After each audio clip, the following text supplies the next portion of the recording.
Cerita kali ini masih melanjutkan cerita yang kemarin yang berjudul Santet Turun Temurun, di mana cerita ini ditulis oleh Kowiyul Kolbi. Dan bagi yang ingin membacanya secara langsung, bisa cek link yang ada di deskripsi.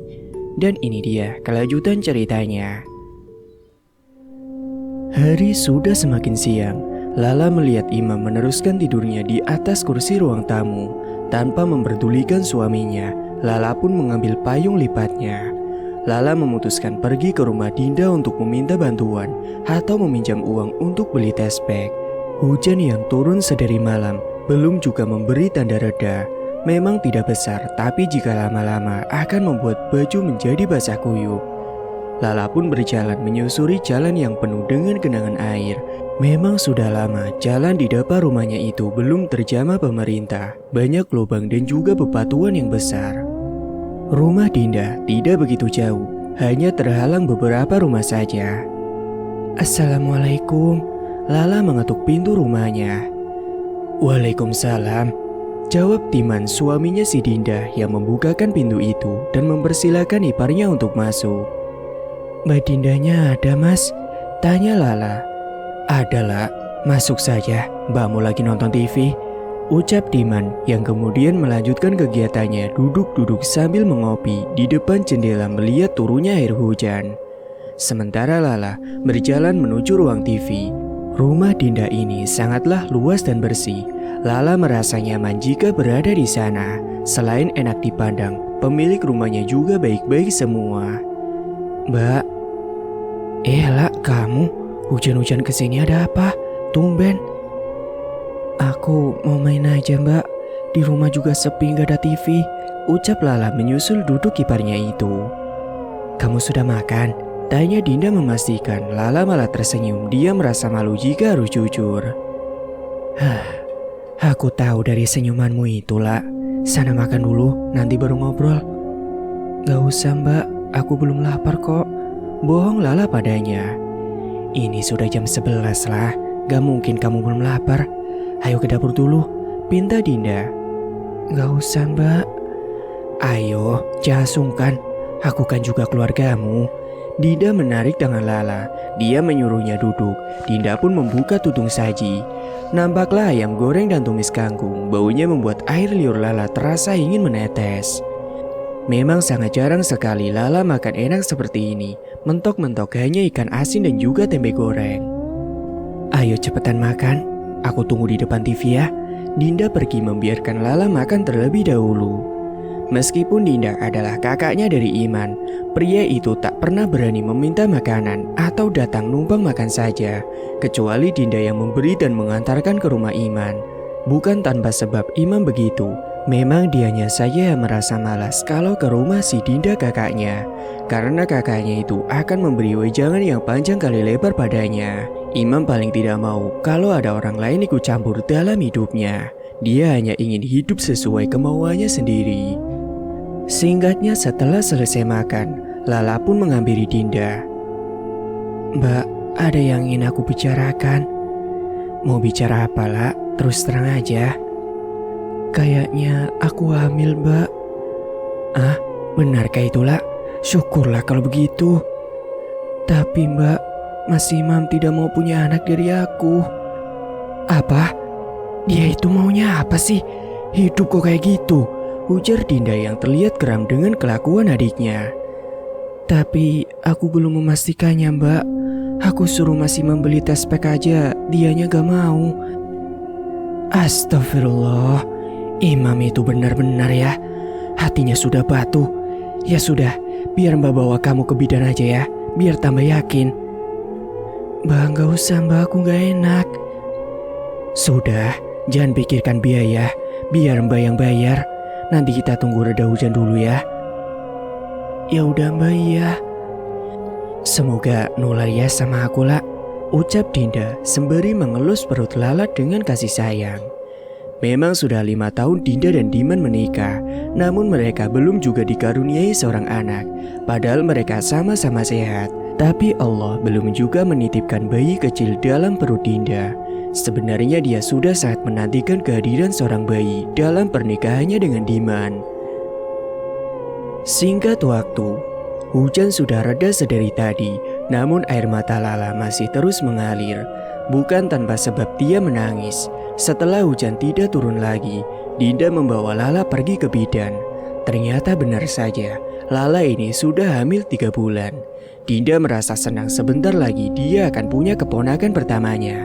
Lain halnya dengan Lala, dia malah menangisi kehamilannya. Sudahlah, jangan menangis. Kamu seharusnya bersyukur bisa merasakan hamil. Aku aja sudah 5 tahun belum juga dipercaya, ujar Dinda menenangkan si Lala. Aku hanya sedih, Mbak. Ini tidak diinginkan bapaknya, ucap Lala yang terlihat begitu sedih. Sudah, jangan banyak pikiran. Biarkan saja. Siapa tahu setelah anakmu ini lahir, Imam akan berubah. Lala pun mengangguk. Dinda pun mengantarkan Lala untuk pulang. Dan karena hari sudah hampir sore, Lala baru pulang. Dia pun merasa takut suaminya akan marah, jadi meminta Dinda untuk mengantarkannya untuk pulang. Kamu habis ngapain ke rumah Mbak Dinda? Ngadu? Tanya Imam melihat Lala memasuki rumahnya. Tidak, aku hanya minta Mbak Dinda nemenin ke bidan, jawab Lala dengan datar. Terus gimana? Kamu beneran hamil? Tanya Imam lagi sembari bersandar di tembok rumah. Matanya memperhatikan istrinya yang baru saja datang. Iya, sudah 3 bulan. Kamu ini, aku kan sudah menyuruhmu pakai pil KB dulu. Aku tuh belum siap punya anak. Beli KB juga harus pakai uang, Mas. Dari mana aku punya uang? Imam terdiam. Apa yang dikatakan Lala memang benar.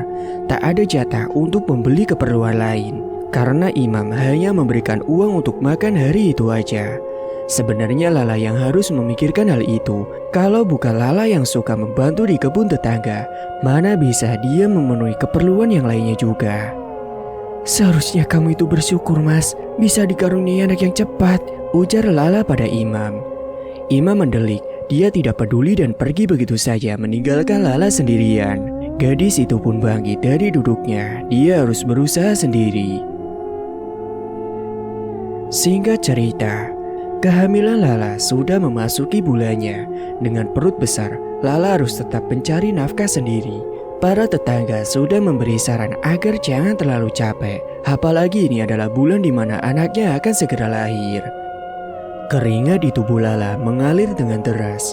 Dia berjalan cukup jauh menjajakan dagangan keripik singkong miliknya. Awal dia berdagang, Lala meminjam modal pada kakak iparnya dan Dinda pun dengan mudah memberinya. Tidak usah dikembalikan, La. Itu untuk kamu saja. Mbak cuma berpesan jangan terlalu capek. Kasihan bayimu, ucap Dinda kala itu. Namun, bagaimana Lala bisa santai, sedangkan keperluan untuk lahiran nanti belum bisa dibeli. Pakaian bayi dan lainnya belum mampu Lala beli. Setiap hari uang hasil penjualannya akan habis oleh Imam dibelikan rokok. Laki-laki itu tak pernah memikirkan biaya lahiran. Memang dasar biadab, karena menurutnya dia tidak menginginkan anak dari Lala. Nasib Lala sungguh sangat menyedihkan. Hampir setiap saat merasakan kesedihan. Lala pun duduk di bangku bawah pohon mangga milik tetangganya. Kaki Lala sudah bengkak. Dia hampir tak kuat menahan tubuhnya. Rasa sakit di area pinggang dan perut bawahnya pun semakin terasa. Sudah sejak pagi, tapi Lala menahannya. Padahal menurut prediksi bidan, 2 minggu lagi dia akan segera melahirkan. Apakah aku akan melahirkan ya? Gumam Lala, tangannya meremas daster yang dipakainya. Sakit yang dirasakannya semakin kuat terasa. Keringat bercucuran sampai ke arah daster yang basah. Lala mengadu kesakitan. Dia pun berteriak meminta tolong karena sudah tidak kuat lagi menahan rasa sakit itu.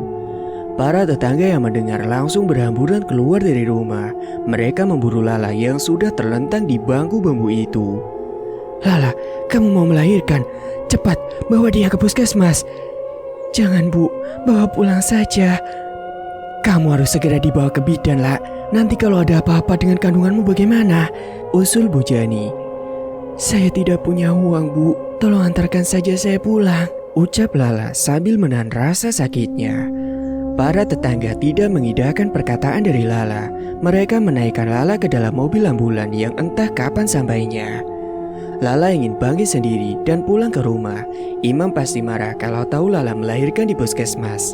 Tapi badannya sudah tidak sanggup menahan sakit karena anaknya sudah ingin segera lahir ke dunia.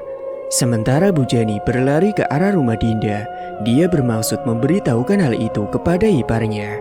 Karena tak mungkin pergi ke rumahnya si Lala, sebab Bu Jani sudah tahu kalau Imam tidak pernah suka kalau Lala ini hamil.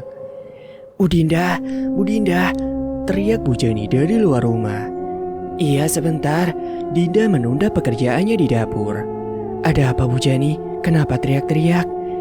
Itu, Lala akan melahirkan, ucapnya sambil mengatur napas yang tidak beraturan. Astagfirullah, benarkah itu Bu?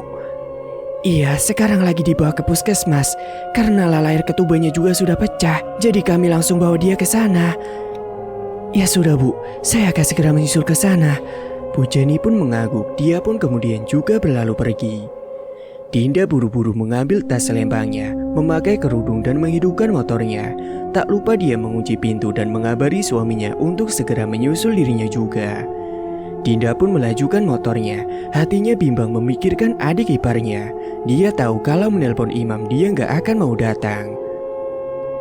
Bangunan putih menyambut kedatangan Dinda. Beberapa warga yang dikenalnya masih berdiri di depan resepsionis. Dinda segera turun dan menanyakan keberadaan Lala. Pamsi, di mana Lala? Tanya Dinda yang khawatir. Sudah dibawa ke dalam Bu, itu ruangannya. Tunjuk Pak Hamsi. Terima kasih Pak. Dinda pun berlari menuju ruangan yang ada Lalanya. Dia meminta izin untuk masuk, para perawat pun mengizinkannya. Lala tengah berjuang mempertaruhkan nyawanya melahirkan anaknya. Air mata Dinda mengalir. Dia menghampiri Lala dan memegang tangannya. Mbak, sakit, ucap Lala di sela-sela menahan sakitnya. Kamu harus kuat, Lak, demi anak kamu. Jangan khawatir, ada Mbak di sampingmu. Lala mengejar dengan kuat. Butiran keringat mulai memenuhi kening Lala. Dan singkatnya suara tangisan bayi pun menggema di ruangan bersalin. Dinda memeluk Lala. Dia merasa bahagia atas kelahiran keponakannya itu. Mbak, Mas Imam tidak datang? Tanya Lala dengan suara lemahnya. Dinda menggeleng. Dia mengelus puncak kepala Lala. Jangan dipikirkan. Sudah ada Mbak di sini. Kamu nanti pulang saja ke rumah Mbak. Gak usah mikirin Imam. Tapi nanti Mas Imam marah Mbak. Gak apa-apa Mbak. Biar aku pulang ke rumah aja. Lah, siapa yang akan merawatmu di sana? Mbak gak bisa menginap kalau di rumah kamu. Mbak kesal dengan Imam. Tidak apa-apa Mbak. Insya Allah aku bisa, ucap Lala. Dia tidak mau merepotkan Dinda lagi karena sudah banyak sekali Dinda berkorban baginya selama ini. Singkatnya setelah bidan mengizinkan Lala untuk pulang, dia pun membawa anaknya. Imam ada di dalam duduk bersender di kursi ruang tamu. Dia tidak bertanya atau menyambut kelahiran anaknya. Imam hanya cuek dan fokus menatap ponselnya sambil senyum-senyum. Lala sudah biasa dengan pemandangan seperti itu. Dia tidak menghiraukan suaminya. Lala pun membawa Diandra, gadis kecil lucu yang baru saja dia lahirkan. Sebenarnya bukan Lala yang menamai bayi itu, tapi si Dinda. Dia merasa senang akan kelahiran Diandra. Iparnya itu berjanji akan kembali menengok Lala dan juga bayinya, serta membawa perlengkapan bayi untuknya. Lala tidak sanggup membeli perlengkapan bayinya, bahkan sehelai baju pun Lala tidak mampu. Bisa makan sehari 2 kali saja, Lala sudah sangat bersyukur. Lala pun kemudian membaringkan putrinya di atas kasur. Setelah dia menggelar kasur di dalam kamar yang terpisah dari Imam, dia takut Imam akan marah besar jika mendengar tangisan bayinya di malam hari. Lah, cepetan masak, aku sudah lapar. Dari pagi belum makan. Selama kamu pergi aku masak sendiri. Tuh sekalian cucian piring banyak banget, ucap Imam yang baru saja membuka pintu kamar. Untung saja Diandra tidak terganggu. Bayi itu tetap tidur dengan nyenyak. Lala pun menghela napas berat. Baru juga kemarin dia melahirkan. Imam sudah menyuruhnya mengerjakan tugas rumah. Sungguh dia ini memang tidak punya perasaan. Kemudian dengan langkah pelan Lala pun menuju ke dapur. Karena jahitannya masih baru, Lala melakukan semuanya dengan perlahan. Lah cepetan masaknya.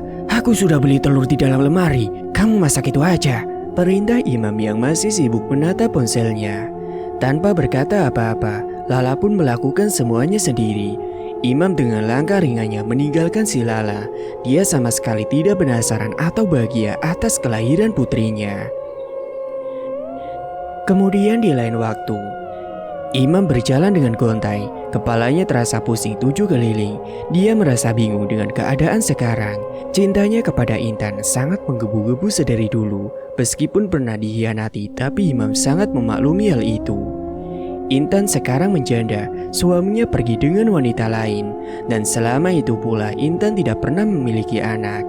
Sekarang dia kembali ke dalam hidup Imam, menghancurkan semua yang sudah Imam bangun bersama Lala. Imam sebenarnya mulai mencintai Lala, namun datangnya Intan membuat pertahanannya itu menjadi runtuh. Imam merasa bingung harus memilih siapa. "Mas," Imam menoleh ke arah suara yang memanggilnya. Dia sangat hafal dengan suara cembereng itu. Dan benar saja, Intan berjalan mendekati si Imam. "Dek, ada apa?" tanya Imam melihat bibir Intan yang monyong 7 cm. "Aku kan udah bilang kan sama Mas di WA. Kapan Mas?" ucap Intan sembari menggoyangkan lengan Imam. "Sabar dong sayang, kita bicaranya jangan di sini, nanti banyak yang lihat." Imam pun menarik tangan Intan menjauh dari jalanan desa itu. Imam membawa Intan masuk ke dalam warung makan dekat jalan besar. Dia segera memesan 2 gelas es teh di sana. Sekalian Intan juga memesan 2 porsi ayam geprek. Imam hanya menghela napasnya. Pasti dia yang harus membayar itu semua. "Gimana Mas?" Intan mengulangi pertanyaannya. "Apanya yang gimana?" "Aku dengar istrimu baru melahirkan. Kenapa nggak bilang kalau istrimu hamil sih Mas?" tanya Intan menggebu-gebu. "Bukannya kamu gak cinta sama dia?" lanjut Intan lagi. "Iya dek, tapi ini sudah terlanjur. Padahal aku suruh dia pakai KB, tapi entah bagaimana dia bisa hamil." "Jadi hubungan kita gimana sekarang Mas? Kamu kan sudah punya anak." "Aku tetap cinta sama kamu. Lagian aku juga gak sayang sama anak itu." "Ya sudah kalau begitu cepat ceraikan dia Mas." "Itu sulit Tan. Kakakku akan marah besar kalau aku ceraikan Lala." "Lah terus kita bagaimana? Aku gak mau sembunyi-sembunyi seperti ini terus." "Aku juga bingung. Kamu bantu aku juga dong. Jangan cuma nekan aku terus." Percakapan mereka pun terhenti dengan datangnya pesanan. Imam mengucapkan terima kasih pada pelayan warteg. "Kita makan dulu aja, nanti baru bahas lagi. Sambil mikir harus apa," ucap Imam pada Intan. Mereka berdua pun larut dengan aktivitas makan masing-masing. Intan sambil berpikir bagaimana cara menyingkirkan si Lala. "Mas, aku ada ide, tapi sedikit tega sih," ucap Intan yang memulai percakapan kembali. "Ide apa itu?" "Santet Mas," ujar Intan berbisik di depan wajah si Imam, membuat Imam terbatuk-batuk. Nasi yang sudah di dalam mulutnya keluar kembali. Dia mengambil minum dan meneguknya. "Pelan-pelan Mas." "Gila kamu Tan, aku gak berani lakuin hal itu." "Sekarang aku tanya, kamu pilih dia atau aku?" Mata Intan membula sempurna. Ya pasti aku pilih kamu. Tapi..." "Sudah, biar aku saja yang urus semuanya. Kamu tinggal terima beres saja." "Lah terus anak itu bagaimana? Kamu mau mengurusnya?" "Enak aja, ya aku gak mau ngurus anak orang lah Mas. Biarkan saja kakakmu yang urus dia." "Baiklah kalau begitu, terserah kamu saja. Aku gak mau tahu," ucap Imam. Dia pun beranjak pergi meninggalkan Intan. Mas, mana uangnya?" Intan berteriak namun tidak didengar oleh Imam. Pria itu terus berjalan tanpa ingin berbalik kembali mendengarkan teriakan dari Intan. Biarlah, Mas Imam sudah menyerahkan urusannya padaku," ucap Intan yang kemudian membayar semua pesanan mereka. Sementara di tempat lain, seperti yang dijanjikan, Dinda mendatangi rumah adiknya. Dia hanya ingin bertemu dengan keponakannya. Dinda memarkirkan motornya di depan rumah. Pintu depan itu terlihat terbuka. "Assalamualaikum." Tak ada sautan dari dalam. Dinda pun segera masuk, memeriksa setiap kamar. Dilihatnya Lala tengah tidur dengan bayinya. Dinda merasa lega, dia takut mereka kenapa-napa. Lala pun membuka matanya, dia pun bangun perlahan. Mbak Dinda, kapan sampai Mbak?" "Barusan, kamu udah makan belum?" Tanya Dinda yang kemudian membuka tas yang dibawanya. Dia mengeluarkan tempat makanan dan juga baju-baju bayi. Ini buat Diandra, kemarin sore Mbak yang beli, udah dicuciin kok, jadi bisa langsung dipakai. Wah, terima kasih Mbak, aku gak tahu harus bilang apa sama Mbak. Sudah, jangan sungkan, Mbak menganggap Diandra seperti anak Mbak juga kok, ucap Dinda mencium pipi gembul Diandra. Mbak bisa kan jaga Diandra untuk aku? Entah kenapa, aku merasa aku bakalan pergi jauh Mbak, ucap Lala yang tiba-tiba. Hus, kamu ini ngomong apa sih La? Diandra akan selalu ada bersama kamu, jangan banyak pikiran, biarkan saja tuh si Imam, ada Mbak yang akan ada buat kamu dan Diandra. Terima kasih Mbak. Lala menangisi kebaikan iparnya. Kalau bukan karena dia, Lala tidak tahu apa yang akan terjadi dengan bayinya. Ya sudah, sana kamu mandi dulu, terus makan, biar Mbak yang jagain Diandra. Iya Mbak. Lala pun kemudian berlalu ke kamar mandi. Memang seharian kemarin dia tidak bisa mandi karena Diandra tidak ada yang menjaga. Bahkan dia tidak bisa melakukan pekerjaan rumah. Lala masa bodoh akan hal itu karena sekeras apapun dia berusaha mengambil hati suaminya tetap tidak pernah dianggap. Sudah bertahun-tahun Lala memendam semua perilaku Imam. Saat ini Lala sudah sangat lelah. Dia tidak pernah merasa dihargai. Dan saat inilah Lala sudah menyerah. Biarlah Allah saja yang menentukan jalan hidupnya bersama dengan Diandra. Entah mengapa Lala merasa dia akan meninggalkan putrinya selamanya. Sedari malam, rasa gundah itu menghantui sampai dia susah memejamkan matanya. Apalagi Diandra akan bangun minta susu setiap 2 jam sekali. Menjelang subuh pun dia baru bisa tidur dengan sangat nyenyak. Sementara di tempat lain, seorang wanita mengendap-endap memasuki rumah di pinggiran hutan. Dia mengetuk pelan pintu kayu rumah itu. Seorang kakek tua membukakan pintunya. Gayanya masih tetap sama, janggut hitam panjang sampai dada, baju hitam dan celana cingkrang sudah menjadi ciri khasnya. Dia pun mempersilahkan tamunya untuk masuk. Suasana rumah terlihat menyeramkan dengan banyaknya patung tengkorak hewan di dinding. Lampu kuning yang temaram sangat cocok dengan profesinya sebagai dukun kampung. Dia duduk berhadapan dengan wanita tadi. Rupanya kau datang lagi. Sekarang apa yang kau mau? Tanya si dukun tua. Satu lagi aku mau Ki, tolong bunuh wanita itu. Dia menyerahkan selembar foto seorang wanita dengan kerudung putih khas akad nikahnya. Siapa ini? Tanya dukun tua itu. Dia itu istri pacar saya Ki. Kami ingin menyingkirkan dia supaya kami bebas. Memang kau ini sungguh serakah sekali. Sudah Ki, jangan banyak ngomong. Bunuh saja wanita itu, bayarannya gede kali ini. Ucap Intan menunjukkan senyum jahatnya. Dia merogoh saku tas dan kemudian mengeluarkan segepok uang entah berapa jumlahnya, yang jelas banyak sekali. Intan bisa dibilang anak orang kaya. Bapak dan ibunya bekerja di perusahaan kota. Setiap bulannya Intan dikirim uang dari keduanya, sangat cukup untuk memenuhi hidupnya. Namun sayangnya, Intan dan Imam tidak direstui karena perbedaan kasta antara mereka. Intan sangatlah mencintai Imam. Dia rela melakukan apapun demi cinta butanya itu. Namun saat dirinya dijodohkan, Intan terpaksa menerimanya sebab orang tuanya mengancam dia tidak akan dapat warisan keluarga. Intan memilih menikah dan selang 2 tahun kemudian suaminya ditemukan meninggal di rumah mereka. Bukan tanpa sebab, suami Intan meninggal secara tidak wajar. Intanlah sendiri yang membuat dia meninggal secara tragis. Dan saat ini, Intan mengulangi dosa yang kedua kalinya, membunuh tanpa menyentuh. Mata dukun itu berbinar melihat segepok uang yang ada di hadapannya. Tangannya langsung menyambar dan kemudian tersenyum simpul.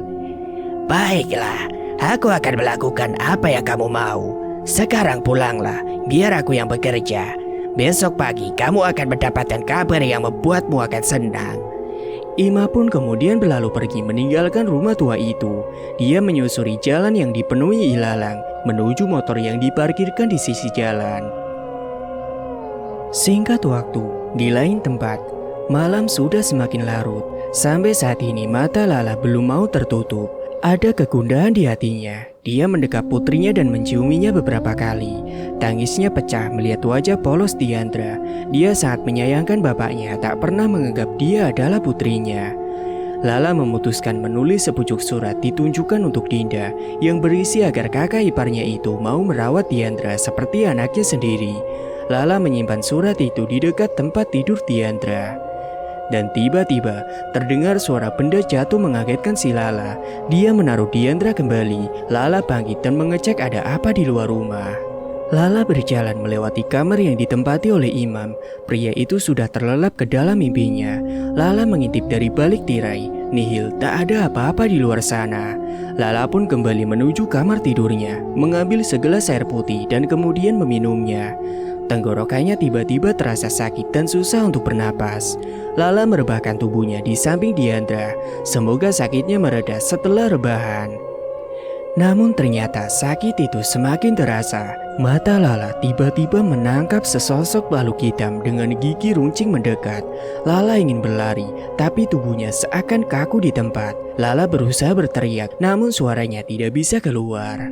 Makhluk itu terus mendekat. Tangannya yang penuh bulu menjulur ke arah leher Lala.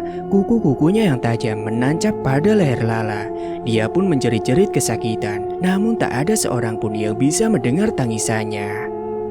Air liur makhluk itu menetes tepat di puncak kepala Lala. Matanya yang semerah darah mendekat ke arah wajah Lala. Napasnya sudah susah karena cekikan dari makhluk itu sangatlah terasa kuat. Tangan dan kaki Lala akhirnya terkulai di lantai. Makhluk itu pun melepaskan cengkeramannya dan menghilang begitu saja. Kini tinggallah Lala yang sudah tidak bernyawa lagi. Singkat waktu, suara kokok ayam terdengar bersahutan. Pertanda pagi akan datang sebentar lagi. Suara azan berkumandang di masjid-masjid terdekat. Pagi itu Dinda berencana akan menengok bayi Lala. Dia sangat menggemaskan. Dinda menyayangi bayi itu seperti anaknya sendiri. Apalagi Imam sebagai bapaknya tidak pernah mau mengakuinya. Dinda sudah jengkel dengan kelakuan adiknya itu. Berapa kali pun dia dibilangi tapi tak pernah dianggap apalagi didengar. Setiap Dinda berkunjung Imam akan pergi entah kemana. Dinda beranjak dari tidurnya. Dia melaksanakan sholat dan memasak sebentar untuk bekal dibawanya. Sementara suaminya sedang tugas di luar kota. Dan itu membuatnya ingin segera punya momongan agar Dinda tidak merasa kesepian setiap kali ditinggal suaminya. Namun Allah masih belum mengabulkan doanya itu. Dinda pun mengunci pintu rumahnya. Dia ingin segera menengok Diandra. Sudah 2 hari dia tidak bisa melihatnya karena sibuk. Kali ini waktunya banyak untuk main sama keponakannya. Dinda menaiki sepeda motor pemberian dari Diman. Kendaraan itu juga menjadi salah satu kesayangannya yang selalu menemaninya kapanpun dan dimanapun. Assalamualaikum. Dinda mengetuk pintu rumah. Dia merasa aneh sebab gorden masih tertutup. Tak biasanya Lala jam segini belum bangun. Apa mungkin Lala sedang repot sama Diandra ya? Gumamnya. Dia terus mengetuk pintu rumah. Pintu pun terbuka. Nampak Imam dengan wajah baru bangunnya. Loh, kakak, ngapain sepagi ini kesini? Tanya Imam padanya. Dinda tak menjawab. Dia menyingkirkan tubuh Imam dari depan pintu. Kak, kenapa terus mendiamiku seperti ini? Aku ini adikmu. Lala itu bukan siapa-siapa, ucap Imam. Aku tak akan membela seorang yang salah, sekalipun itu adalah adikku sendiri. Aku tahu kau berhubungan kembali dengan Intan, dan kau tak menganggap anakmu sendiri. Pria macam apa seperti dirimu ini? Dasar bajingan, ucap Dinda penuh penekanan. Ya sudah kalau begitu, bawa saja wanita itu pergi dari rumah ini. Ini rumahku, dia tidak berhak tinggal di sini karena aku sudah menolaknya, ucap Imam dengan kemarahan. Bagus kalau gitu, aku akan membawa Lala dan Diandra. Ingat, suatu saat nanti kamu akan menyesali semua itu. Dinda pun berlalu menuju ke kamar Lala. Pintu sedikit terbuka, dia pun mendorong pintu tersebut. Lala terlihat masih tidur membelakangi anaknya. Diandra sudah bangun, bayi itu tengah bermain sendirian. Diandra sayang, kamu sudah bangun? Ibumu belum bangun ya? Ucap Dinda lekas menggendong Diandra.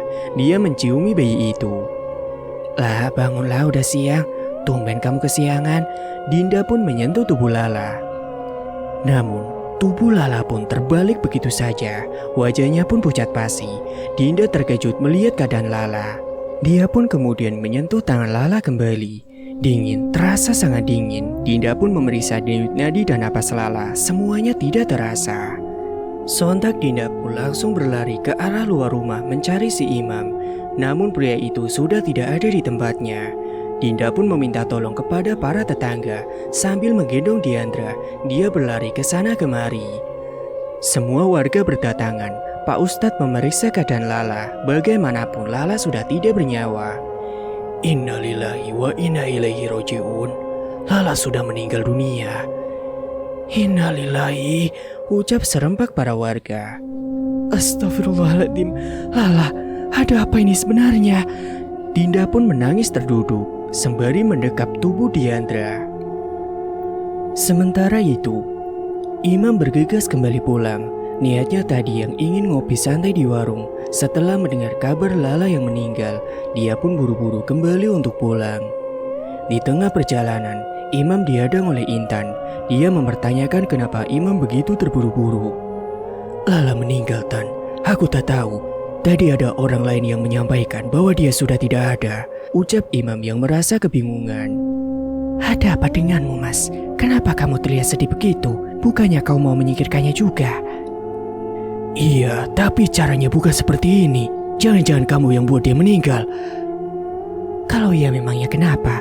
Aku sudah muak. Cinta kita terhalang terus dari dulu. Sekarang orang tuaku sudah tidak mau ikut campur dengan masalah jodoh. Ini adalah waktunya aku dan kamu untuk mempersatukan cinta kita, Mas. Aduh, kamu ini Intan.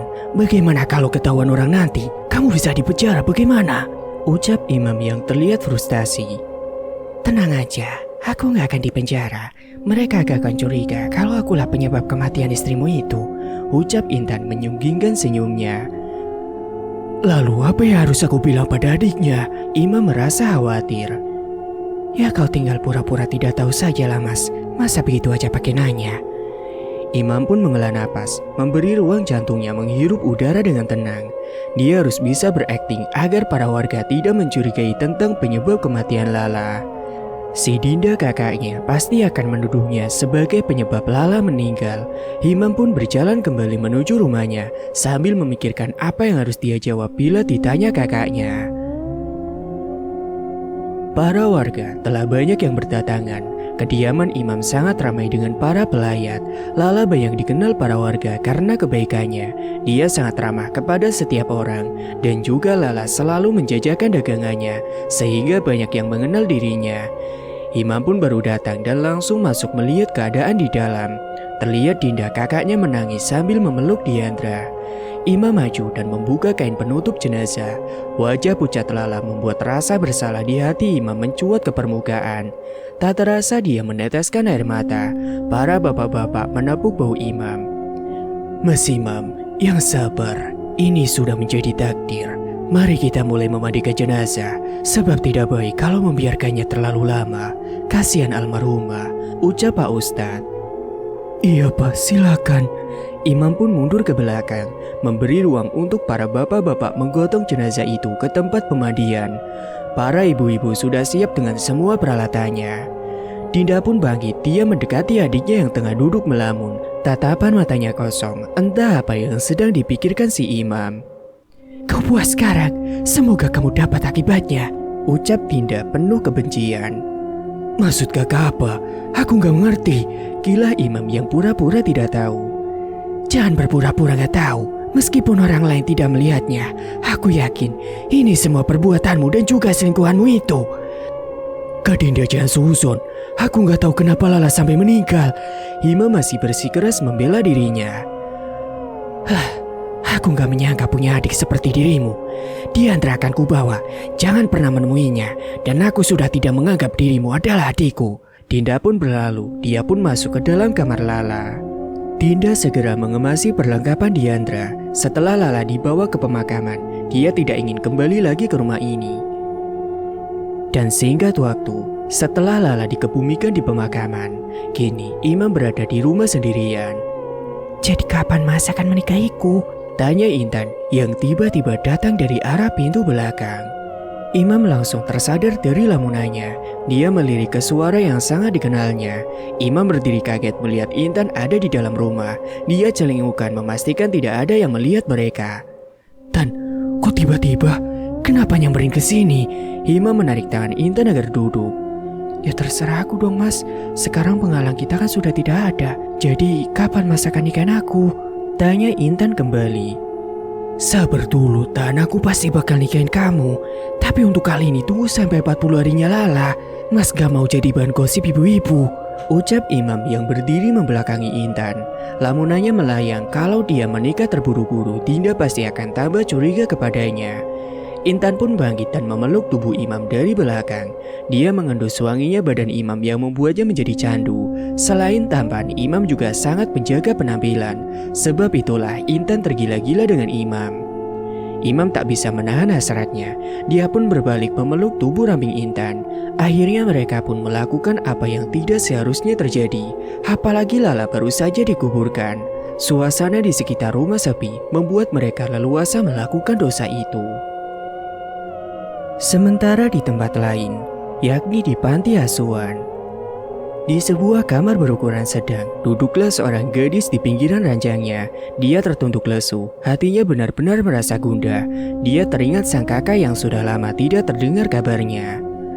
Li, aku perhatikan dari tadi kamu hanya diam di tempat. Ada apa Li? Ada yang sakit? Tanya Wulan mendekat. Entahlah Lan, dari semalam hati aku merasa khawatir memikirkan Kak Lala. Ya udah kalau gitu coba telepon aja Li, saran dari Wulan. Nomornya sudah tidak aktif Lan. Sudah 1 bulan aku tidak bisa berhubungan dengan kakakku. Entah apa yang terjadi di sana, ucap Lili tertunduk menahan tangis. Kamu yang sabar ya Li, mungkin kakakmu sedang sibuk, ucap Wulan memeluk temannya itu. Dan tiba-tiba suara bel pun berbunyi, menandakan para santri siap-siap untuk menuju ke masjid. Sebentar lagi hari berganti malam, gemuruh suara santri terdengar menuju masjid. Ayo Li, kita ke masjid dulu. Duluan aja lah, nanti aku nyusul. Aku ambil mukena dulu. Wulan pun beranjak keluar dari kamar. Lili mengambil mukenanya dan buru-buru menuju ke masjid. Dan saat berjalan, tiba-tiba Lili menabrak seseorang. Ada apa denganmu? Kalau jalan jangan sambil bengong, ucap Gus Ihsan. Maaf Gus, saya tidak fokus, ucap Lili menunduk malu. Ya sudah kalau begitu, segeralah ke masjid, sebentar lagi sholat maghrib akan dimulai. Lili pun mengangguk dan segera pergi dari hadapan Gus Ihsan. Dia merasa malu, pikirannya benar-benar melayang. Saat itu dirinya sangat ingin sekali pulang untuk bertemu dengan kakaknya. Dan singkat cerita, sudah hampir 1 minggu lamanya, Lili terbaring sakit di dalam kamar. 3 kali dia dibawa ke dokter tapi tetap masih belum ada kemajuan. Wulan berlari dengan tergopoh-gopoh. Dia membawa sebuah berita yang selalu ditunggu temannya Lili. Lili, Wulan menghampiri Lili yang terbaring.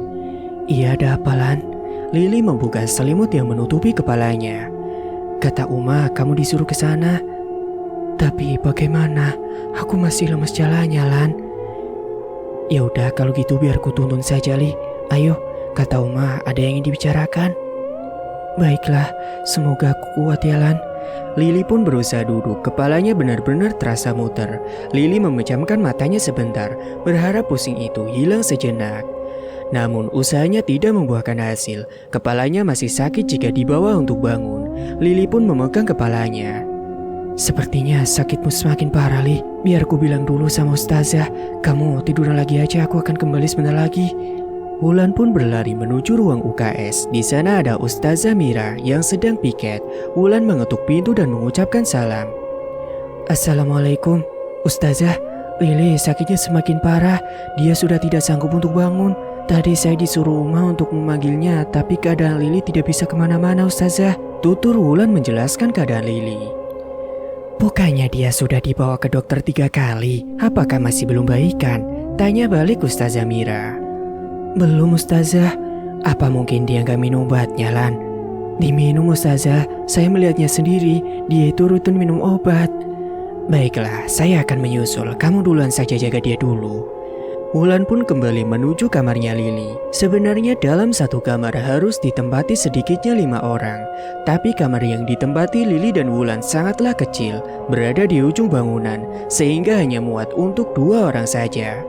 Wulan dengan cepat menghampiri Lili, dia masih memejamkan matanya. Tubuh Lili menggigil, bahkan bibirnya juga pucat pasi. Li, sebentar lagi Ustazah Mira akan kesini untuk memeriksamu. Tidak usah Lan. Aku masih kuat, tapi entah kenapa badanku terasa sakit semua. Ya itu tandanya kamu memang masih sakit, Li. Jangan ditahan-tahan, bilang aja kalau kamu sakit. Dan tidak membutuhkan waktu lama, Ustazah Mira dan Umah masuk ke dalam kamar. Wulan pun mempersilahkan mereka. Umah ini adalah istri dari pemilik pondok pesantren sekaligus panti asuhan yang ditempati oleh Lili. Beliau memiliki 2 orang anak yang perempuan telah menikah dan diboyong langsung oleh suaminya. Yang kedua adalah Ihsan yang sering membantu Lili. Lili sudah lama sakit, tanya Umah. Sudah hampir 3 minggu, Umah. Sudah dibawa ke dokter juga 3 kali, ucap Ustazah Mira menjelaskan. Kenapa tidak bilang Umah? Itu sudah lama sekali. Bagaimana kalau terjadi apa-apa dengan dia? Maaf Umah, itu salah saya, jawab Ustazah Mira. Lili hanya bisa mendengar percakapan mereka tanpa bisa menjawab karena lidahnya terasa keluh, badannya juga amat sangat sakit. Sebentar, Umah akan telepon Ihsan dulu. Lili harus segera dibawa ke rumah sakit, ucap Umah seraya menempelkan handphone ke telinga kirinya. Suara seseorang di seberang sana menjawab dengan cepat. Umah menyuruhnya menyiapkan mobil dan juga membawa Lili. Umah mengusap punggung Lili dengan perlahan. Apa kamu masih bisa mendengar Umah, Li? Tanya Umah kepadanya, namun tidak ada respon dari Lili. Dan selang beberapa saat kemudian, Assalamualaikum. Waalaikumsalam, ucap mereka serempak. Gus Ihsan masuk ke dalam menghampiri ibunya. Lili, kenapa Umah? Tanya Gus Ihsan. Lili sudah sakit 3 minggu lalu. Ayo kita segera bawa dia ke rumah sakit. Tolong bawa Lili, nak. Ini darurat. Akhirnya Lili pun dibopong menuju mobil di bawah. Wulan diminta untuk ikut bersama menemani Lili nanti. Sementara di tempat lain, Imam tengah mengucapkan ijab kabul. Akhirnya dia menikahi Intan kekasihnya. Hanya ada segelintir orang yang datang ke situ. Dinda tidak mau datang atau menerima Intan menjadi adik iparnya. Bahkan itu baru 1 minggu Lala pergi, Imam malah sudah menikah lagi. Banyak cibiran dari para tetangga, namun tidak menghalangi Imam untuk menjadikan Intan istrinya. Terima kasih kamu sudah menepati janjimu, Mas. Intan bersandar di bahu Imam. Pria itu mengelus puncak kepala istri barunya itu. Sudah kubilang kan aku akan menikahimu. Iya Mas, aku percaya. Sudah, cepatlah tidur, besok kita akan berangkat bulan madu kan? Iya Mas, kalau gitu aku tidur duluan ya. Intan berdiri dan membenarkan ikat baju tidurnya. Baju berbahan tipis yang sengaja Intan beli untuk membuat suaminya menjadi senang. Namun, Imam belum juga menyentuhnya sejak pernikahannya tadi. Intan merebahkan badannya, dia menatap sekeliling. Bayangan Lala masih tergambar. Di kamar inilah dia dihabisi oleh makhluk tidak kasat mata itu. Intan bergidik takut, bulu kuduknya meremang. Padahal makhluk itu mengenalnya, tapi entah mengapa Intan merasa diawasi sejak tadi. Dia pun memutuskan untuk keluar kamar. Mas, ayo tidur. Aku takut kalau sendiri. Memangnya ada apa? Imam mengepulkan asap rokok ke atas. Gak tahu Mas, tapi aku rasa ada yang memperhatikan aku Mas. Ya sudah kalau gitu, ayo tidur. Mereka pun kemudian mengatur posisi tidur, dan tidak butuh waktu lama, Imam pun sudah tertidur pulas. Mas, kamu udah tidur? Tak ada jawaban dari Imam, pertanda dia sudah masuk ke alam mimpinya. Intan berusaha menutup matanya berharap ngantuk cepat datang. Jarum jam terus berdetak, jarum panjang berdempet dengan yang pendek pertanda waktu tengah malam telah tiba. Mata Intan masih belum mau terpejam, dia terus membolak-balikan badannya. Dan tiba-tiba saja terdengar suara benda terjatuh. Intan pun terkejut, dia celingukan mencari sumber suara. Intan keluar kamar memastikan semuanya baik-baik saja. Dia merasa takut ada maling atau hantu Lili yang mencoba menakutinya.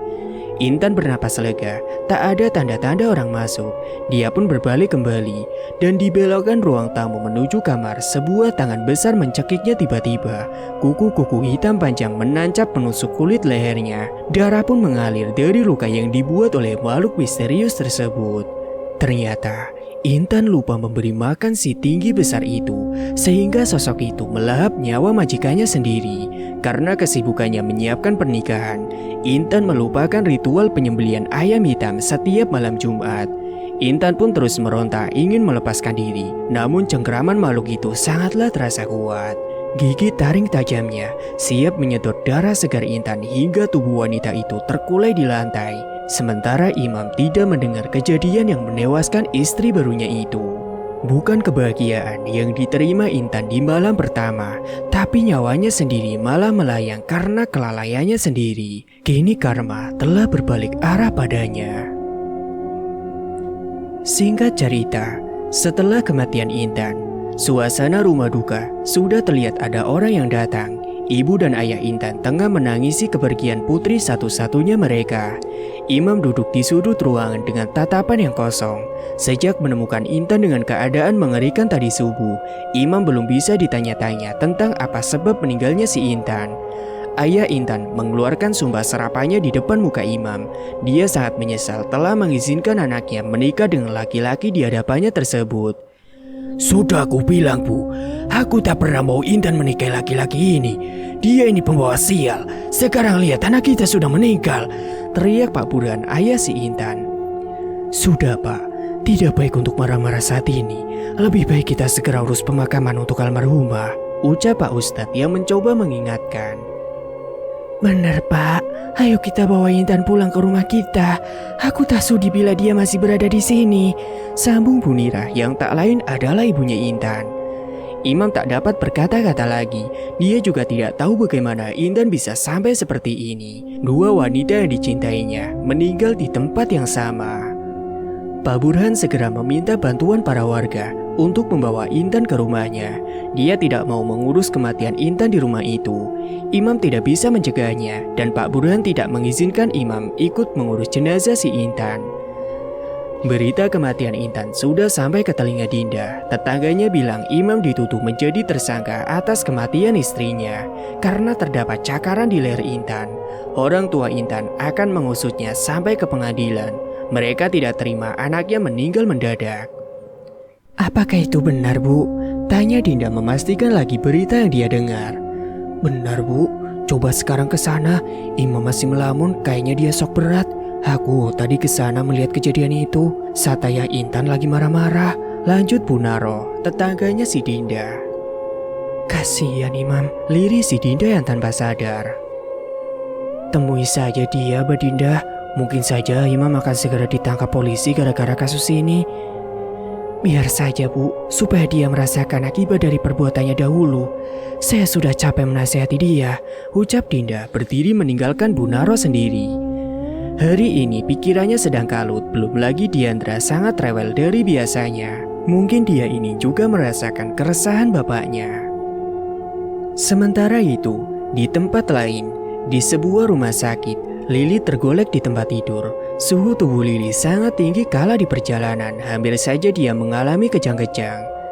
Selang infus menetes dengan perlahan. Di samping tempat tidur, Wulan duduk menelungkupkan wajahnya. Di seberang sana, Gus Ihsan duduk termenung menatap wajah Lili. Wulan sangat mengerti keresahan hati si Ihsan. Sedikitnya Wulan tahu tentang kisah cinta antara mereka yang terjalin secara diam-diam. Tidak ada yang tahu satu orang pun, tapi Wulan bisa melihat ada percikan cinta antara mereka. Wulan, kalau kamu capek silakan istirahat saja, pinta Gus Ihsan. Terus Lili sama siapa di sini? Wulan mengangkat kepalanya melihat ke arah Gus Ihsan. Biar ku tunggu dia. Terus nanti jadi fitnah kalau kalian berdua di sini bagaimana? Alis Wulan terangkat sebelah pertanda menunggu jawaban dari Ihsan. Tidak mungkin, Lala sedang sakit, Lan. Aku sudah diutus oleh Uma untuk menemani Lili bersamamu, Gus. Jadi aku tak bisa melanggar itu. Wulan pun menegaskan. Kalau kamu bicara sama Lili silakan. Aku sudah tahu tentang kalian. Lanjut Wulan.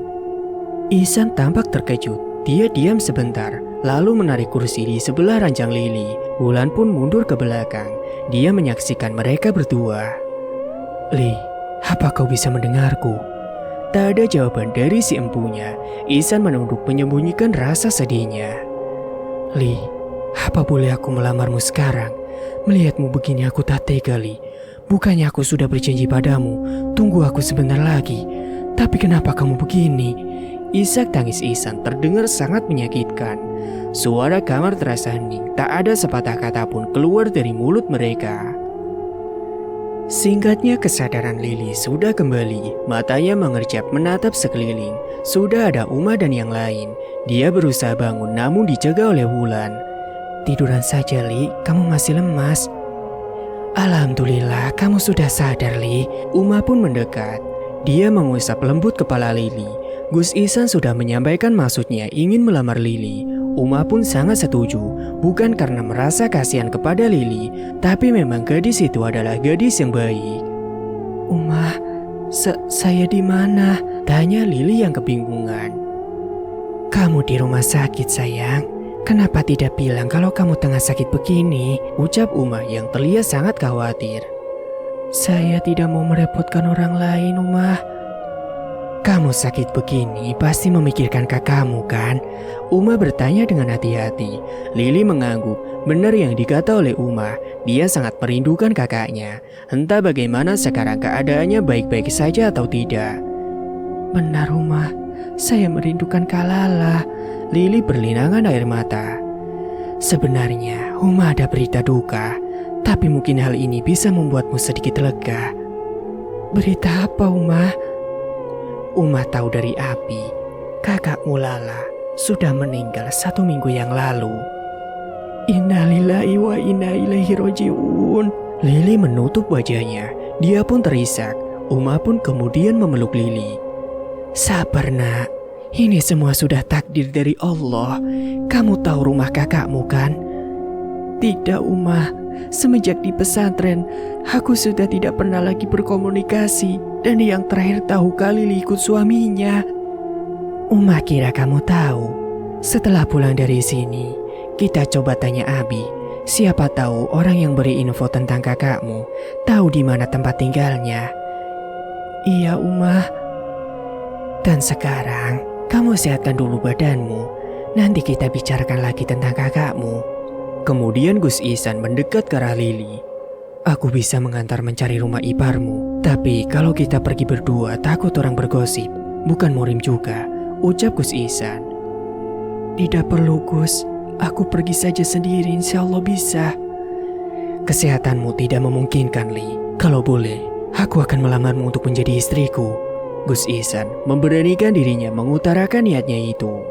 Lili mendongak ke arah Gus Ihsan, mencari kesungguhan dari matanya. Dia sangat terkejut mendengar lamaran secara tiba-tiba ini. Sebenarnya dia juga merasa senang, namun apa harus secepat ini? Benar Li, Uma juga sudah tahu niat Ihsan untuk melamarmu. Jadi bagaimana? Apakah kamu mau? Maaf juga Ihsan melamarmu di saat yang tidak tepat, ucap Uma kepada Lili, dan Lili pun hanya menunduk. Pikirkan saja dulu Li. Aku akan minta jawabanmu setelah kamu sehat, ucap Gus Ihsan yang kemudian berlalu pergi dari kamar rumah sakit. Sementara di sudut kamar, Ustazah Mira terlihat memerah wajahnya karena sudah lama dirinya memendam rasa kepada Gus Ihsan. Sekarang penantiannya terasa sia-sia jika Gus Ihsan sudah melamar Lili. Dan singkat cerita, sebuah pernikahan biasa sedang berlangsung hikmat. Lili meremah jari jemarinya, menahan kegugupan dalam hati. Dia ditemani Wulan menunggu ijab kabul dilaksanakan. Kamu pasti gugup kan Li? Tanya Wulan menggoda. Tentu saja Lan, aku tak tahu jalan yang kuambil ini benar atau tidak, ucap Lili. Wulan pun memeluknya. Tenang aja Li, aku yakin Gus Ihsan bisa membahagiakanmu. Ini semua aku lakukan supaya bisa mencari makam kakakku Lan. Sebenarnya aku bisa sendiri, tapi Uma tidak mengizinkan sebelum aku menikah dengan Gus Ihsan, tutur Lili padanya. Aku pun lebih percayakan kamu pada Gus Ihsan. Nanti dia bisa menjagamu Li, ucap Wulan. Dan tiba-tiba suara ketukan pintu kamar terdengar. Wulan cepat-cepat membukanya. Di sana berdiri Ustazah Mira. Dia melangkah menghampiri Lili, matanya menyorotkan kebencian. Saya tidak menyangka kamu akan menyetujui pernikahan ini. Saya kira kamu adalah wanita baik-baik, bentak Ustazah Mira. Maksud Ustazah Mira apa? Maaf saya tidak paham. Lili berdiri mempertanyakan apa yang dibicarakan Ustazah Mira. Kamu itu bodoh atau tuli? Pasti kau tahu bahwa aku dan Gus Ihsan pun punya hubungan khusus. Apa? Saya tidak pernah mendengar itu. Lili merasa heran. Sudah, jangan pura-pura, bentak Ustazah Mira, matanya membulat sempurna. Amarahnya memuncak. Kalau memang Ustazah memiliki hubungan dengan Gus, lalu kenapa dia sampai melamar saya? Lili bertanya dengan pelan. Karena kau yang hidupnya sangat menderita dan tidak punya siapapun, sehingga membuat Gus nekat menikahimu. Dia itu hanya kasihan padamu, jari Ustazah Mira menunjuk tepat di depan muka Lili. Jangan membuat bualan seperti itu, Ustazah. Maaf, bukan saya ikut campur. Saya tahu Ustazah sangat menyukai Gus, tapi kalian bukanlah jodoh. Dan orang yang Gus cintai hanyalah Lili, sela Wulan yang membela temannya. Kau jangan ikut-ikut campur. Ini adalah urusanku dengan temanmu yang sangat menyedihkan ini, tunjuk Ustazah Mira. Saya tidak menyangka Ustazah akan berbuat seperti ini. Saya selalu memfavoritkan Adat sebagai contoh wanita yang berakhlak baik. Tapi hari ini, pandangan saya telah salah. Ustazah sangatlah jauh dari kata baik. Dan ternyata Ustazah mempunyai hati busuk seperti itu, ucap Wulan mengakhiri perselisihan antara mereka. Wulan tahu Ustazah itu memendam rasa pada Gus Ihsan, tapi sekarang mereka sudah tidak berjodoh. Apa pantas Ustazah yang dipandang baik bersikap seperti menyalahkan si Lili? Ini sudah menjadi kehendak yang maha kuasa, tak ada seorang pun manusia yang bisa menghalanginya. Wulan menarik tangan Lili menuju masjid tempat dilangsungkannya ijab kabul. Dia tahu pasti Ustazah disuruh Umah untuk menjemput Lili. Lan, apa benar Ustazah menyukai Gus? Tanya Lili di sela menyeimbangkan langkahnya dengan Wulan. Iya, aku sudah tahu itu sejak lama. Aku pernah dengar saat piket masuk di dapur. Santri lain membicarakan Ustazah yang sering mendekati Gus. Kenapa kamu gak bilang dari awal, Lan? Aku gak mungkin menerima pernikahan ini kalau ada yang tersakiti karena aku. Sudahlah, Li. Sekarang Gus Ihsan adalah suamimu. Dia sudah menjadi milikmu. Ajukan saja orang itu. Toh Gus juga mencintaimu kok, bisik si Wulan. Kemudian Umah menyambut Lili dengan senyuman. Beliau menuntunnya menuju kursi di sebelah Gus Ihsan untuk tukar cincin. Lan, Ustazah Mira mana? Di belakang Umah, mungkin sebentar lagi akan menyusul. Acara pun berjalan dengan lancar. Kini Lili sudah sah menjadi istri dari Gus Ihsan. Para santri bersorak-sorai dari balkon pesantren menyaksikan pernikahan mereka. Gus menggenggam tangan Lili dengan erat, menandakan dia adalah miliknya. Singkat waktu, setelah seminggu pernikahan, Lili sudah terbiasa dengan tingkah pola suaminya yang kadang lucu, kadang juga romantis. Dia sangat menikmati hidupnya yang sekarang. Meski Ustazah Mira belum mau berbicara padanya, bahkan menoleh pun seakan dia merasa jijik. Seperti rencana awal, Lili meminta suaminya menemani mencari keberadaan makam almarhumah kakaknya. Dan hari ini, mereka akan berangkat menuju ke desa Lili terlebih dahulu, yang sewaktu Lili dan Lala tinggal bersama Waimah. Apakah kamu sudah siap dalam perjalanan ini, istriku? Tanya Gus Ihsan membenarkan helm di kepala Lili. Sudah sangat-sangat siap suamiku. Gus Ihsan terkekeh geli mendengar jawaban dari Lili. Kemudian motor yang dikendarai mereka pun melaju ke jalanan aspal. Jarak ke kampung Lili memang tidak terlalu jauh, namun karena jalan yang turun naik dan jarangnya kendaraan umum yang lewat, karena pesantren itu berada di dataran tinggi. Singkat waktu, setibanya di desanya, rumah Waimah terlihat sangat sepi. Lili pun turun duluan dari motor. Dia mengucap salam hingga beberapa kali belum juga ada yang membukakan pintunya. Seorang tetangga kemudian mendekati Lili. Cari siapa, Mbak? Tanya seorang tetangga. Wah, damarnya kemana ya, Mbak? Oh, dia sudah lama ikut bersama anaknya. Jadi rumah ini kosong, Mbak. Oh, gitu ya. Tapi ibu apa tahu di mana sekarang Wadamar tinggal? Kalau itu, maaf Mbak, saya kurang tahu. Mbak tahu saya tidak? Saya ini Lili, anaknya Bu Salamah. Ucap Lili memperkenalkan dirinya. Lili lupa ingat siapa yang ada di depannya. Oh, iya saya ingat. Kamu sudah besar sekarang. Kamu ingat saya? Ini aku Linda, teman sekolah kakakmu dulu. Oh, Mbak Linda. Maaf Mbak, aku lupa ingat. Gak apa-apa, sudah lama juga kamu gak kesini. Pastinya semua sudah berubah. Ini siapa suamimu ya? Tanya Linda. Iya mbak, kenalkan ini suami saya. Namanya Mas Ihsan. Gus Ihsan pun menanggukkan tangannya di dada. Begitupun dengan Linda. Saya kesini mau cari alamat Kak Lala mbak, ucap Lili tertunduk lesu. Jadi kamu gak tahu kalau kakakmu sudah meninggal? Saya baru tahu 1 minggu yang lalu mbak, tapi saya tidak tahu di mana rumah Kak Lala sekarang. Apa mbak tahu? Ucap Lili yang kemudian mulai berlinangan air mata. Kamu yang sabar ya Li. Mbak tahu di mana sekarang anaknya Lala. Jaraknya lumayan jauh dari sini.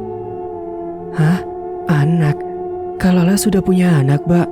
Aku gak tahu sama sekali. Iya, anak dia cewek kalau gak salah. Ini mbak sudah tulis alamatnya. Linda pun menyerahkan selembar kertas pada Lili. Ya udah mbak, kalau begitu terima kasih banyak sudah mau bantu Lili. Kalau begitu Lili pamit berangkat dulu ya mbak. Lili pun kemudian memeluk Linda sebentar, lantas langsung melaju menuju alamat yang dia berikan. Dan singkat cerita, sebuah rumah bercat biru ada di depan mata Lili sekarang. Hampir 3 jaman dia mencari keberadaan alamat ini. Sempat nyasar, tapi untungnya Lili selalu dipertemukan dengan orang-orang baik. Apa benar ini rumahnya, Dek? Tanya Gus Ihsan pada istrinya. Kayaknya sih iya, Mas. Coba tanya dulu, itu di sana banyak ibu-ibu yang ngumpul. Gus Ihsan menunjuk segerombolan ibu-ibu yang tengah duduk bercengkrama di bawah pohon mangga. Lili berjalan menghampiri mereka. Dia pun mengucapkan salam dan mengutarakan apa maksudnya. Permisi bu, maaf, saya mau tanya, apa benar itu rumahnya Kak Imam? Lili menunjuk ke arah rumah Imam. Mbak ini siapa ya? Tanya salah satu ibu-ibu. Saya adiknya Kak Lala bu. Oh, iya benar mbak itu rumahnya Imam, tapi orangnya gak ada. Kemana ya bu? Imam kemarin dibawa polisi. Hah? Polisi? Memangnya kenapa bu? Terus anaknya sekarang ada di mana? Lili semakin penasaran. Anaknya dibawa kakaknya Imam. Rumahnya tidak jauh dari sini kok. Mbak tinggal maju saja sedikit. Nanti di depan sana ada warung kelontong. Nah, persis di sebelahnya itu ada rumah warna hijau. Dan itu milik Dinda, kakaknya dari Imam. Jelas si ibu-ibu itu. Ya udah bu, terima kasih banyak. Kalau gitu saya pamit. Assalamualaikum. Waalaikumsalam, jawab serempak ibu-ibu yang ada di situ. Lili pun kemudian menghampiri suaminya dan menceritakan apa yang dikatakan ibu-ibu barusan. Ya sudah, kalau begitu ayo kita berangkat, haja Gus Ihsan. Maaf ya mas, aku jadi ngerepotin kamu. Jangan bilang begitu, aku ini suamimu loh, jadi jangan sungkan-sungkan.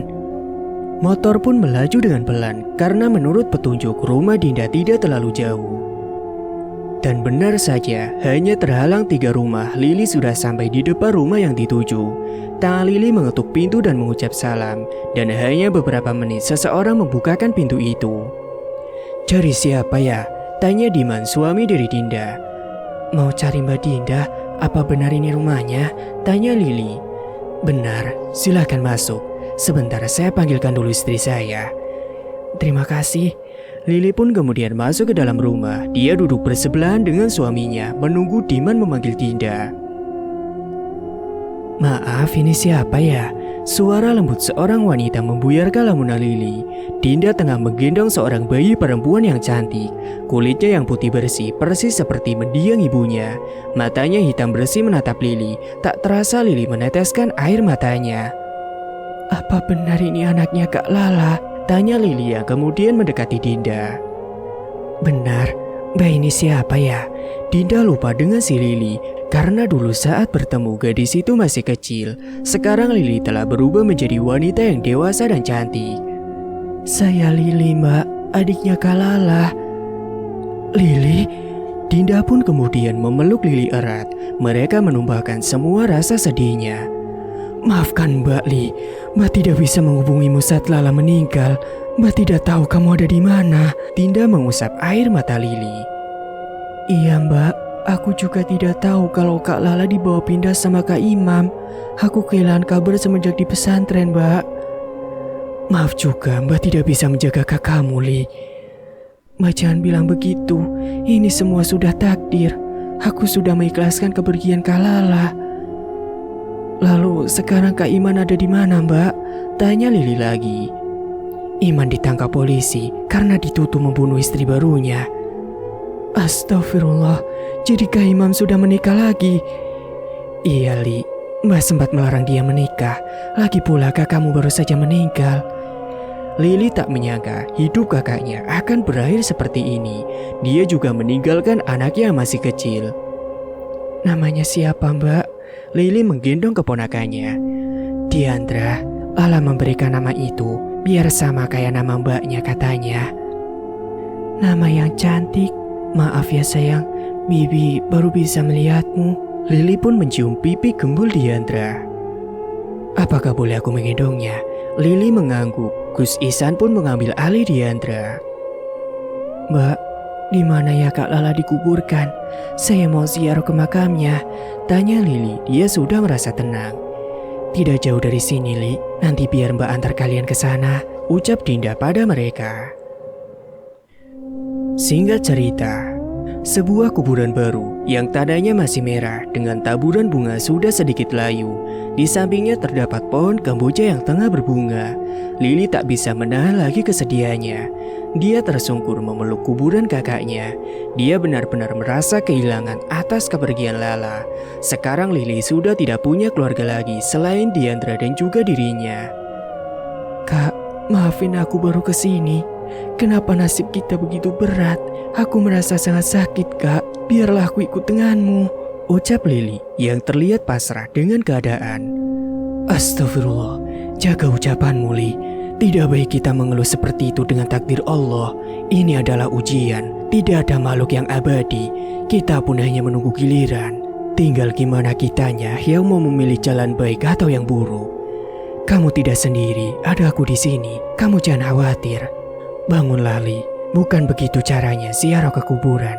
Seharusnya kamu berdoa untuk kebahagiaan kakakmu. Gus Ihsan menasihatinya panjang lebar. Lili pun bangkit. Benar kata suaminya, tidak baik jika terus menangisi kepergian seseorang. Itu akan memberatkan yang sudah tiada. Duduklah, kita mulai berdoa sekarang.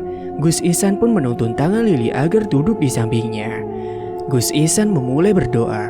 Lili hanya mendengarkan dengan tatapan kosongnya.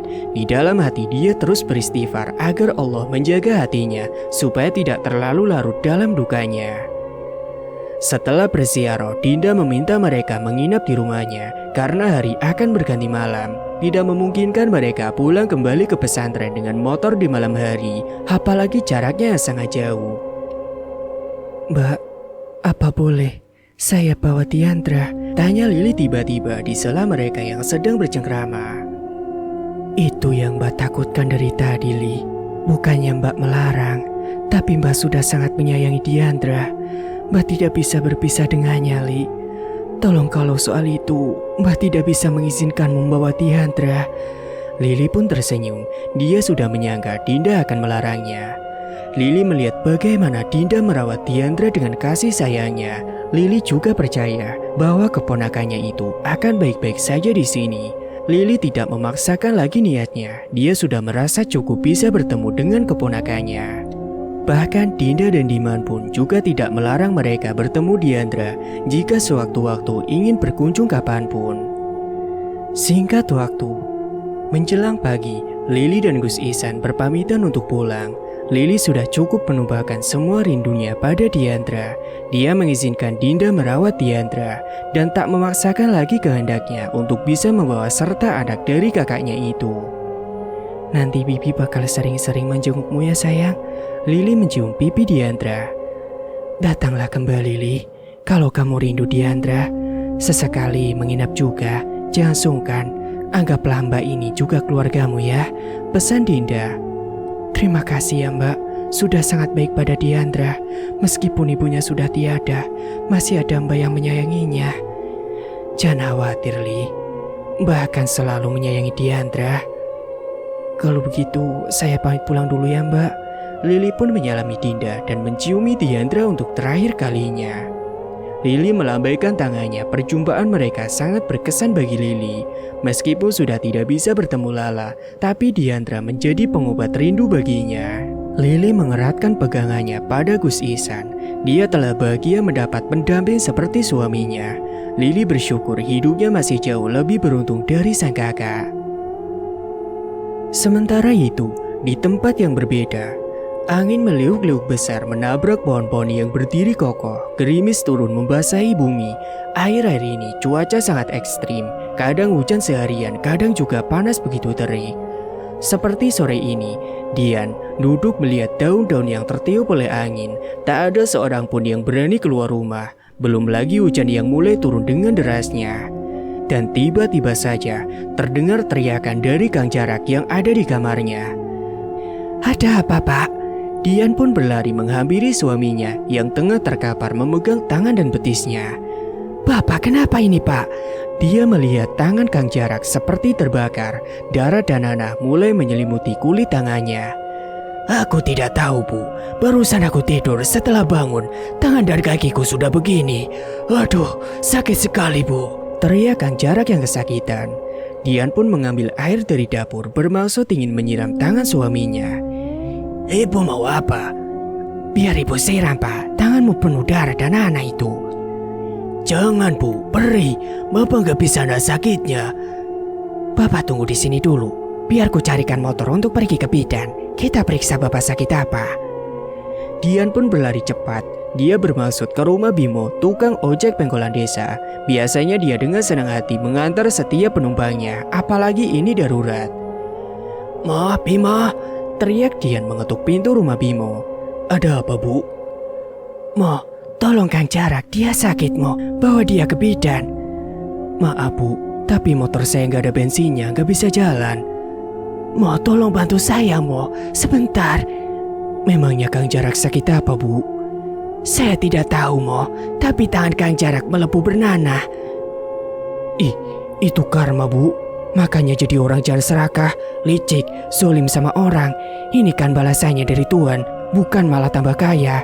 Ucap Bimo membuat Dian terdiam. "Iya, saya minta maaf sama kamu, tapi tolong bantu Kang Jarak, Mo." "Sudah saya bilang, motor saya nggak ada bensinnya, Bu. Cari yang lain aja." Ucap Bimo yang kemudian menutup kembali pintunya. Bukan tanpa alasan Bimo bersikap acuh pada Dian dan Jarak. Sejak dulu dia adalah pekerja di kebun milik orang tua Kang Jarak, dan urusan gaji Jaraklah yang atur. Dia selalu memotong upah milik Bimo beserta pekerja yang lain dengan beralasan mereka bekerja tidak memenuhi keinginan. Sebab itu banyak warga yang berkecukupan. Mereka bekerja namun tidak cukup untuk makan apalagi beli keperluan lainnya. Dian pun pergi mencari pertolongan yang lain. Dia sudah menyambangi setiap rumah yang dekat, namun nihil, tak ada yang mau membantunya, termasuk Pak RT. Dian sudah memohon-mohon, tapi Bu RT melarang suaminya untuk membantu mereka. "Biar saja mereka kesusahan, biar merasakan bagaimana zalimnya mereka pada warga kita. Sudah, cepat masuk." Bu RT menarik tangan suaminya masuk ke dalam rumah. Dian berjalan dengan lunglai, tak ada yang mau membantunya. Dian merasa bingung bagaimana membawa suaminya pergi ke bidan, karena jarak untuk menuju ke sana cukup terlalu jauh.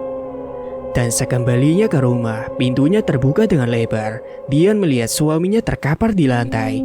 "Pak, kenapa? Bapak mau kemana?" Dian membantu Kang Jarak. "Bapak haus, Bu. Bapak sudah tidak kuat lagi, sakit sekali." "Maaf, Pak. Ibu nggak dapat bantuan. Mereka semua tega pada kita membiarkan seperti ini." Ucap Bu Dian dengan marah. "Sudah, Bu. Wajar mereka begitu. Kita sudah jahat selama ini. Banyak sekali dosa yang telah kita buat. Bapak ingin sekali bertemu dengan Dani, Bu." Ujar Kang Jarak kemudian. 1 bulan lalu, Dani itu kabur dari rumah menghindari amukan warga karena tak mau mengganti rugi warung kelontong yang dia bobol bersama teman-temannya. Begitupun Kang Jarak dan Dian, mereka sudah tidak mampu membayar kerugian yang diperbuat oleh anaknya itu, sehingga warga ngamuk ingin meroyok Dani dan menyerahkannya pada polisi. Dani tahu akan hal itu, dia pun kemudian kabur entah kemana. Dia sudah berusaha mencarinya, namun dia tidak bisa menemukan di mana anaknya berada. "Ibu tak tahu di mana anak kita, Pak." "Bapak juga tidak kuat, Bu." Bapak jangan bilang begitu. Sebentar, Bapak dari pagi belum makan. Ibu masak dulu, tunggu ya Pak. Dian pun kemudian berlari ke dapur setelah membawa Kang Jarak masuk ke dalam kamarnya kembali. Aduh, aku lupa beras sudah habis. Bagaimana ini? Uang juga aku nggak punya. Dian pun kemudian berpikir sebentar. Apa aku coba ngebon aja di warung? Semoga aja dikasih. Dian pun kemudian berjalan menuju ke warung sebelah. Dia sedikit merasa ragu karena hutangnya yang kemarin pun belum dia bayar. Tatapan sinis Bu Romlah menatap kedatangan Dian. Mau apa Bu Dian? Tanya Bu Romlah. Bu, saya mau nunggak beras dulu, nanti saya bayar. Gak bisa, hutangmu masih banyak. Saya mohon Bu, sekali ini aja, saya belum makan dari pagi. Gak bisa, sana pergi. Dian pun kemudian berbalik, matanya mulai berair. Dosanya di masa lalu membuat hidupnya menjadi susah. Ambisinya ingin cepat kaya tak pernah tercapai. Singkat cerita, sebuah berita di TV tengah menayangkan berita pembunuhan. Bu Romlah dan ibu-ibu yang lain fokus mendengarkan apa yang dibicarakan si pembawa acara. Mereka memastikan siapa yang dibunuh karena mereka merasa kenal. Benar saja, foto identitas korban pun ditampilkan. Dani Wardani, yang tak lain adalah anak Dian dan juga Kang Jarak. Bu Romlah menutup mulutnya tidak percaya. Dia merekam identitas itu di dalam ponselnya. Astagfirullah, kasihan juga dia ya, seru Bu Rima. Itu sih salah dia juga, gabung dengan para perampok. Akibatnya ya ini, dia juga yang dibunuh oleh teman sendiri. Sudah, lebih baik kita beritahu Bu Dian lebih dulu. Pasti dia mengharapkan anaknya kembali, timbal Bu Romlah. Ya sudah, ayo kita beritahu Bu Dian, seru ibu-ibu yang lainnya. Para ibu-ibu kemudian berduyun pergi ke rumah Bu Dian. Mereka ingin melaporkan apa yang ada di berita TV barusan, bahwa anaknya sudah meninggal karena dibunuh oleh temannya sendiri yang sesama profesinya sebagai perampok. Bu Dian, teriak Bu Romlah. Dian pun kemudian membukakan pintunya. Dia terkejut melihat ada beberapa warga yang datang. Ada apa ya Bu? Kamu gak lihat berita di TV? Tanya Bu Linda terlihat sangat penasaran. Tidak Bu, TV-nya sudah saya jual. Ini coba Ibu lihat. Bu Linda menunjukkan video di dalam ponselnya. Tampak raut wajah Dian berubah menjadi sendu. Dia menutup mulut tidak percaya. Itu adalah Dani anaknya yang dia tunggu kepulangannya. Dia adalah separuh hidupnya. Dani adalah anak kesayangannya. Apa itu Dani anak ibu? Tanya Bu Linda memastikan. Iya Bu, tapi saya gak tahu sama sekali. Saya sudah tidak bisa menghubungi Dani sejak kejadian dulu. Sudah hampir 5 bulan, ucap Bu Dian. Menurut berita, Dani sudah dimakamkan di sana karena tidak bisa menghubungi sanak saudaranya, lanjut Bu Romlah. Dian pun terduduk lemas di lantai. Dia menangis sesenggukan, padahal dia sangat berharap Dani bisa kembali menengok bapaknya yang sakit. Dian juga tidak bisa mencari di mana makamnya Dani karena kesulitan biaya sebab jarak yang sangat jauh untuk ditempuh ke tempat Dani dikuburkan menurut berita. Yang sabar ya Bu Dian, mungkin ini karma buat ibu juga. Lebih baik ibu minta ampun sama Gusti Allah agar hidup ibu tidak berat, ucap Bu Romlah menepuk bahu Dian. Diam kalian, Dian malah justru menepis tangan Bu Romlah. Ini semua gara-gara kalian yang mengusir anakku. Sekarang jadi begini, kalian sudah membunuh Dani. Lihat saja kalian semua akan merasakan pembalasan dari semua ini. Dian berdiri dan menunjuk-nunjuk para ibu-ibu yang datang. Emang dasar kunyuk. Sudah untung kami memberitahumu. Kami di sini ikut sedih juga dengan keadaanmu. Tapi sikapmu tak pernah berubah. Kamu tuh yang kurang bersyukur, ujar para ibu-ibu yang menimpali ucapan Bu Dian. Mereka merasa kesal padanya. Berisik, pergi kalian dari sini. Jangan ikut campur urusanku. Pergi sana, aku tak butuh bantuan kalian. Ya sudah, ayo ibu-ibu kita pulang saja. Ngapain kasihan sama orang yang tidak tahu diuntung? Semua ibu-ibu bubar menuju rumah mereka masing-masing, membiarkan Dian teriak-teriak sendiri di depan rumahnya. Dian sudah tidak bisa berpikir jernih. Dia hanya berteriak dan memaki setiap orang yang lewat di depan rumahnya. Kang Jarak memanggilnya dari dalam rumah, namun dia tidak menghiraukan. Dian masih terus mengamuk. Cobaan terus-menerus menerpa kehidupan Dian. Setelah tahu kabar kematian anaknya, Dian seperti tidak waras. Dia terus menangis di depan rumah atau hanya berkeliling memutari rumahnya. Kang Jarak sudah tidak terurus di dalam rumahnya. Hampir seluruh tubuhnya sudah melepuh. Nana menempel di spray yang 1 minggu lalu dia sudah ganti. Sekarang sudah tidak ada yang bisa merawatnya. Kang Jarak sudah tidak kuat lagi. Dia pun pasrah akan takdirnya.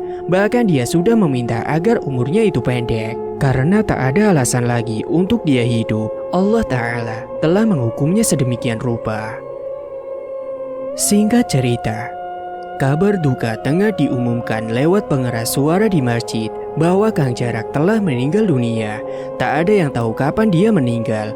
Dia ditemukan sudah dalam keadaan busuk dan juga penuh nanah.